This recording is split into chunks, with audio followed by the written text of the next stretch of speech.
Venezuela থেকে মাদক বহনকারী সন্দেহভাজন একটি নৌকায় যুক্তরাষ্ট্রের সামরিক বাহিনী হামলা চালিয়েছে। এতে নিহত হয়েছে ১১ জন।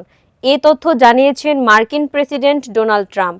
কামরুজ্জামানের তথ্যচিত্রে বিস্তারিত জানাচ্ছেন লাবণী আক্তার।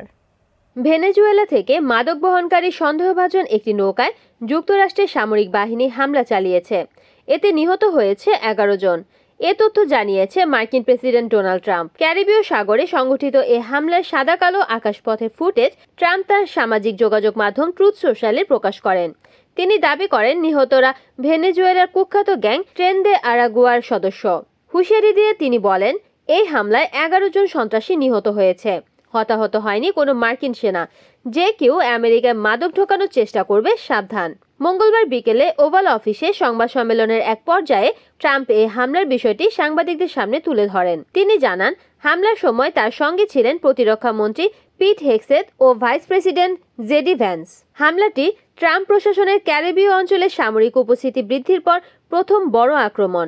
বর্তমানে ৭টি মার্কিন যুদ্ধজাহাজ ও একটি পারমাণবিক সাবমেরিন সেখানে মোতায়েন রয়েছে, যেখানে আছেন প্রায় ৪৫০০ সেনা ও মেরিন।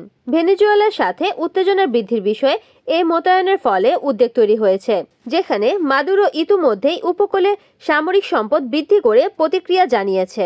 সম্প্রতি যুক্তরাষ্ট্র মাদুরোর মাথার দাম বাড়িয়ে দিয়েছে $৫০ মিলিয়ন পর্যন্ত। তবে মার্কিন গোয়েন্দা সংস্থার কিছু প্রতিবেদনে বলা হয়েছে, মাদুরোর সরকার সরাসরি ট্রেন দে আরাগুয়ার কর্মকাণ্ড নিয়ন্ত্রণ করে এমন প্রমাণ নেই। Desk news, Kamruzzaman Kamrul, NN TV।